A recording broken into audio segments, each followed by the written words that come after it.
তো আমি এখন আছি গুয়াহাটি খানাপাড়া, আর খানাপাড়া থেকে যাবো আমরা রাষ্ট্রীয় বিজ্ঞান কেন্দ্র দেখতে। আর যেহেতু মানে পিছন থেকে আমাকে ভাই বলছে, কারণ টোটো বা টেম্পু নিতে হবে, আর বলছে যে এসামিসে একটা ভিডিও বানা। তো যেহেতু আমি এসামিসে অত ভালো করে কথা বলতে পারি না, কিন্তু অবশ্যই আমি এসামিসে কথা বলার জন্য চেষ্টা করবো। তো আর তোমরা ভিডিওটা পাশে থাকো, অবশ্যই দেখে বুঝে নিও। এতিয়া আহি পালো জানে ৰাষ্ট্ৰীয় বিজ্ঞান কেন্দ্ৰ। তো ৰাষ্ট্ৰীয় বিজ্ঞান কেন্দ্ৰত মানে কেনেকৈ চাব, কেনেকৈ কি দেখিব, সেয়া প্লেন আছে দেখিছে। তো ইয়াতে দেখি আছে কেনেকৈ চাইন্সত মানে বিষয়ত অলপ আলোচনা কৰিছে, এনেকৈ ঘূৰিছে চাইন্সৰ বিষয় ইয়াত অলপ আলোচনা মানে চাইন্স হিচাপে জানিছে।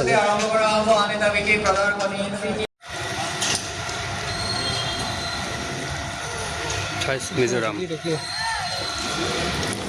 ভিতৰত দেখুৱাবলৈ এনেকৈ মাছ থৈ দিয়ে, এনেকুৱা এনেকৈ কিছু অংশ মাছৰ।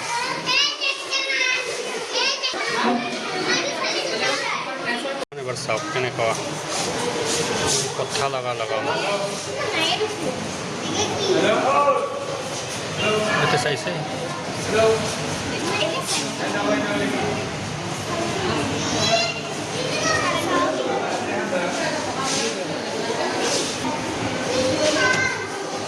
বহুত মানুহ আছে, বহুত ঠাইৰ মানুহ ইয়াত যদি আহে গুৱাহাটী ঘূৰিবৰ কাৰণে, সেইবোৰ আহে চায়েন্স মিউজিয়ামত আহিব, চাব এনে ঘূৰি ফিৰি। তো ঘূৰি ফিৰি এনে চালোঁ সেইটোৱে বহুত ডাঙৰ মাছ, কাৰণ ফিছটো এবাৰ চাওক কিমান ডাঙৰ। কাৰণ এটা কিমান দিনৰ পুৰণা হ'ব তো আমি ক'ব নোৱাৰোঁ, কাৰণ বহুত পুৰণা হ'ব লাগে, যিহেতু ইয়াত সৰুকৈ ৰখা হৈছে হয়তো ডাঙৰ হয়তো পুৰণা কুমাৰ বহুত ধৰণৰ।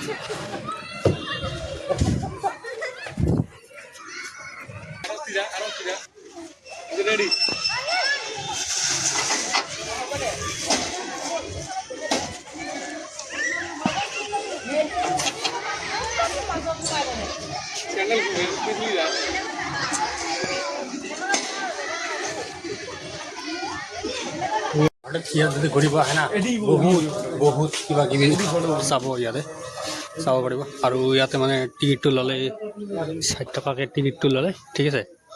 এইটো গুৱাহাটী চায়েন্স মিউজিয়ামত আহিব আৰু এনেকৈ পাৰ্কবিলাকত চাব। ফেমিলি লৈ আহিব পাৰে, অসুবিধা নাই একো। তো ইয়াতো ফেমিলিৰ কাৰণে বনাই হৈছে, আৰু ফেমিলিৰ মানুহবিলাকো আহি চাব পাৰে, একো অসুবিধা নাই। বহুত ধুনীয়া লাগে বুজিছা, আহিলে বহুত ধুনীয়া।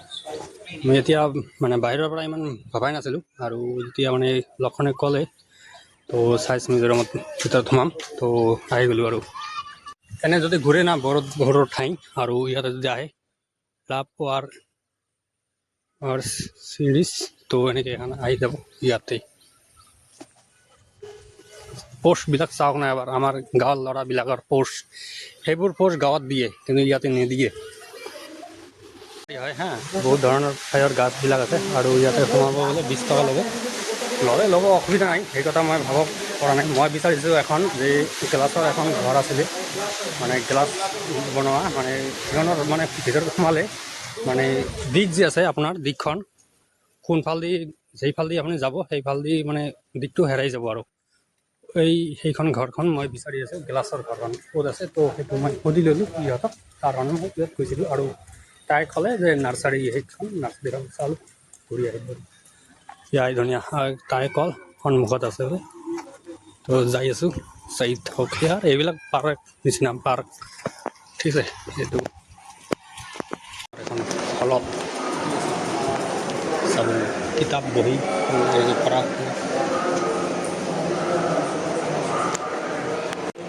সায়েন্সৰ বিষয়ে আপুনি হয়তো জানে, কিন্তু জানাৰ পিছতো হয়তো কিবা কাৰণ এটা আপুনি নাজানাকৈ আছে যদি, বা জানিব বিচাৰে যদি, তো আহিব পাৰিব ইয়াতে, কিবা হ'লেও নহ'লেও জানিব পাৰিব। আৰু ইয়াতে বহুত ধৰণৰ বুকবিলাক ইয়াতে ৰখা থৈ দিছে, আৰু বহুত ধৰণৰ বুক, যোনটো বুক আপুনিতো জানে চায়েন্স মিউজিয়াম বুলি এটা কথা, মানে বইৰ বিষয়ে যদি জানিব পাৰি, এনেকুৱা এখন টাচ স্ক্ৰীন দেওয়া আছে, আৰু ইয়াতে টাচ কৰি আপুনি বইখন, সেইটো বইৰ মানে আপুনি জানেই, তো সেইখন বই ইয়াতে মানে টাচ কৰি কিছু বিষয় জানিব পাৰিব আপোনালোকে। ইমান ডাঙৰ হ'ব যে ৰাষ্ট্ৰীয় বিজ্ঞান কেন্দ্ৰ মই ভবাই নাছিলোঁ, কাৰণ বাহিৰৰ পৰা আৰু ভিতৰত যেতিয়া সোমালোঁ তেতিয়াহে মই গম পালোঁ যে, কাৰণ ইয়াৰ ভিতৰত ৰুমবিলাক যে আছে সেই ৰুমবিলাকে শেষ নহয়। কাৰণ এটাৰ পৰা এটা আমি চাই আছোঁ, আৰু এটাৰ পৰা এটা ৰুমত গৈ আছোঁ, কাৰণ এনেকৈ দেখি পাই আছোঁ, কাৰণ ভিডিঅ'টো লম্বা বহুত লম্বা দীঘলীয়া হৈ আছে, কিন্তু ভিডিঅ'টো নাচোৱাকৈ শেষ নকৰিব, কাৰণ যেতিয়াহে আহিব তেতিয়াহে নিজৰে জগৰি চাব, তেতিয়াহে অলপ গম পাব, কাৰণ ভিডিঅ'টো বহুত দীঘল হৈ আছে। ভিডিঅ'টো স্কিপ নকৰিব আৰু ভিডিঅ'টোৰ লগত চাই থাকক, জানিব পাৰিব।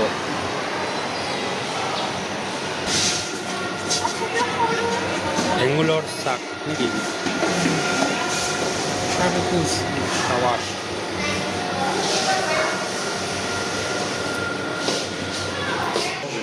লাইটেৰ ভিতৰত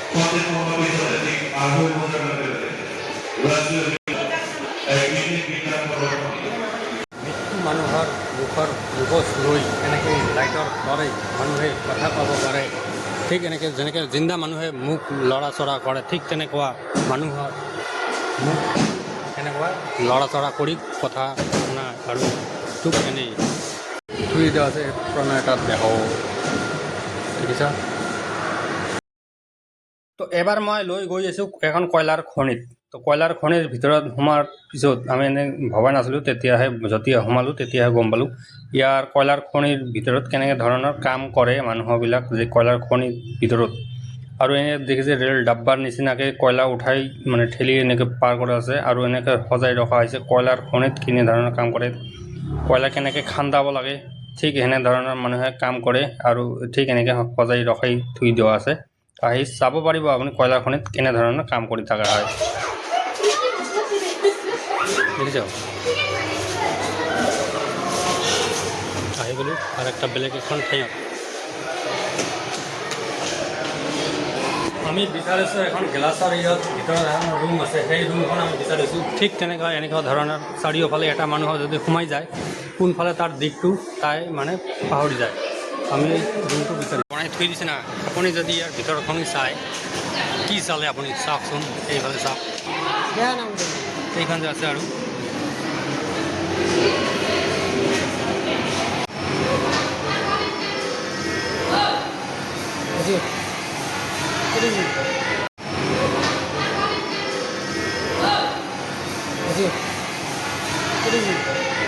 বুঝি যাওক, মানে চকু লগাই দিলেই গম পাব ইয়াৰ ভিতৰত কি আছে।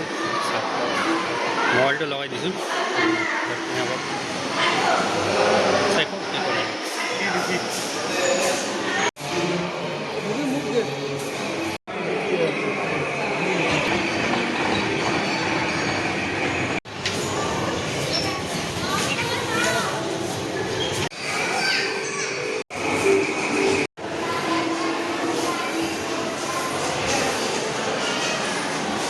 ভিতৰত যে সোমাইছোঁ, যে ছায়েন্স মিউজিয়ামৰ ভিতৰত সোমাম চন্দ্ৰখন দেখিবলৈ, কিন্তু সময়টো বহুত দেৰি হ'ল। মই যাওঁত ঘণ্টাৰ পিছত মানে উভতি দিলে, মানে কি এতিয়া ৰখিব লাগিব 2:30 বজালৈকে, আৰু ইমান সময়ত এতিয়া বাজে 2টা, সময় আগত হৈ গ'ল, আৰু এতিয়া আৰু নাথাকক, এতিয়া আৰু বাহিৰত যাবলৈ ওলাই গৈছে।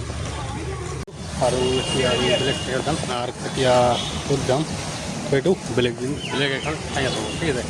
তেনেকৈ দেখিলে আৰু কেনেকুৱা দেখিলে সেইটো কমেণ্ট কৰি ক'ব, আৰু ভিডিঅ'টো শ্বেয়াৰ কৰি দিব যাতে